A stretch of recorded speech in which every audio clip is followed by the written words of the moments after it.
Hey guys, we're from the channel, Top Musicians, and here's the story of Prince. American musician Prince achieved worldwide fame in the 1980s with 1999 and Purple Rain, the latter album also serving as the soundtrack for the popular film of the same name.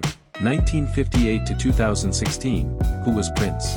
Prince's early music career saw the release of Prince, Dirty Mind and Controversy, which drew attention for their fusion of religious and sexual themes. He then released the popular albums 1999 and Purple Rain, cementing his superstar status with #1 hits like When Doves Cry and Let's Go Crazy. A 7-time Grammy winner, Prince had a prodigious output that included later albums like Diamonds and Pearls, The Gold Experience and Musicology. He died on April 21, 2016, from an accidental drug overdose. Early life famed singer, songwriter and musical innovator Prince was born Prince Rogers Nelson on June 7, 1958, in Minneapolis, Minnesota. His parents were John Nelson, a musician whose stage name was Prince Roger, and Mattie Shaw, a jazz singer who performed with the Prince Rogers Band. Prince became interested in music at a young age and taught himself how to play the piano, guitar and drums. His parents broke up when he was about 10, and he and his sister split their time between their parents' homes.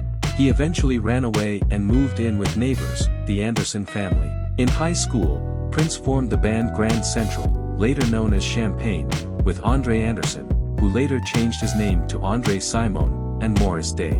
In 1978, Prince was signed to Warner Brothers Records. In a 2009 interview with Tavis Smiley, Prince revealed that when he was a child, he suffered from epileptic seizures and that he was teased in school. He told Smiley, "Early in my career I tried to compensate by being as flashy and as noisy as I could." The 80s, Purple Rain and beyond with his band The Revolution, Prince went on to create the classic album Purple Rain, 1984, which also served as the soundtrack to the film of the same name, grossing almost $70 million at the US box office. Co-starring Apollonia Kotero and Day, the movie garnered an Academy Award for Best Original Song Score. Its melancholy title track reached #2 on the Billboard Hot 100, while the hits, When Doves Cry and Let's Go Crazy, both reached #1.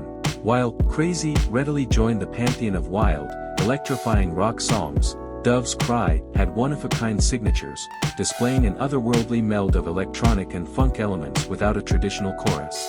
The soundtrack offered 2 other hits, I Would Die For You and Take Me With You. Prince simultaneously became a well-known visual icon with his trademark curls, flowing jackets and ruffled attire with punk embellishments. Darling Nikki was another tune from Purple Rain that incited controversy due to its explicit visuals.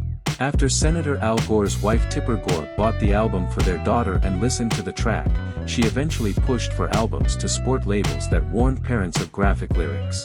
1985 saw the release of Around the World in a Day, which had the top 10 tracks Raspberry Beret, a whimsical mid-tempo tune, and Pop Life. The record continued to feature Prince's penchant for playing a range of instruments and desire to impart messages of self-love, as seen with Paisley Park, a track inspired by the name of his Minneapolis studios. In 1986 Prince released his 8th studio album, Parade, which included his pulsating #1 pop/R&B single, Kiss. Parade served as the soundtrack for the artist's second film, Under the Cherry Moon, which he directed and starred in. Career Takes Off, Controversy, and 1999. In 1978, Prince dropped his debut album, For You, which was followed by Prince, 1979. He played practically all of the instruments on the albums, and the sophomore release contained his first top 20 pop hit, the easygoing, I Wanna Be Your Lover.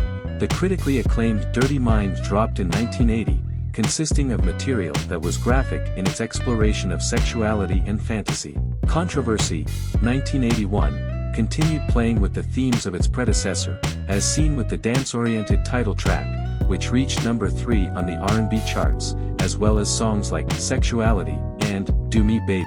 Yet as Prince continued to develop his career, he would also be known for tracks that had a deep spirituality, with a yearning for majesty and wonder. The singer found international success with the release of his 1982 album, 1999, which included the top 20 title track, an exquisite synth-funk ode about nuclear doomsday, as well as the top 10 hits Little Red Corvette and Delirious. The early 90s, the new power generation. The early 1990s marked the launch of the new power generation, Prince's latest band that featured a blend of contemporary R&B, hip-hop, jazz, and soul along with the vocals of Rosie Gaines. The group was first called out in the soundtrack to Graffiti Bridge, a 1990 sequel to Purple Rain that didn't fare well at the box office yet still yielded the top 10 track, Thieves in the Temple. With the NPG's artistic contribution, Prince found success with his album Diamonds and Pearls, 1991, which rose to number 3 on the Billboard 200 album chart. Diamonds included the romantic title ballad, The Industrial Strength, Get Off, the playful paean, Insatiable, and the saucy number 1 single, Cream.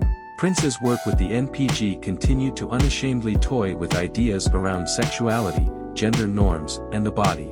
To promote the album, Prince had appeared on the 1991 MTV Video Music Awards to do a live performance of Get Off. Echoing parts of the track's music video, the performance featured an array of dancers and musicians in an onstage bacchanal, with the artist famously turning around towards the end of the song to show off his seatless pants. In the fall of 1992, Prince had signed a record $100 million deal with Warner Brothers, which was considered the largest recording and music publishing contract in history at the time and allowed him the freedom to pursue TV, film, book and merchandising deals separately. As a comparison, fellow industry giants Michael Jackson and Madonna had $60 million plus contracts that were all-inclusive. Death. On April 21, 2016, Prince was found dead at his Paisley Park compound in Minnesota. The week prior, his plane made an emergency landing and the singer was hospitalized for what was purportedly a severe case of the flu, though reports later stated that the musician was actually given a life-saving, safe shot for a Percocet overdose. The Carver County Sheriff's Department and Midwest Medical Examiner's Office launched an investigation into the cause of death. After the autopsy was performed, his remains were cremated and his close family and friends gathered for a small, private funeral on April 23. Almost 2 weeks after the musician's death, a lawyer revealed that Dr. Howard Kornfeld, a California-based physician who specializes in treatment for those dependent upon and addicted to pain medication, had been called upon by Prince's team to aid the musician. The performer had undergone hip surgery some years earlier, and was believed to have endured recurring discomfort while giving concerts. Kornfeld's son had reportedly flown to Prince's compound to initiate the recovery process and was among those who found him dead. While Prince's state of health at the time of his death is unknown, attorney William Mozzie said the artist was dealing with a grave medical emergency when Kornfeld was called, as reported by the Minneapolis Star-Tribune.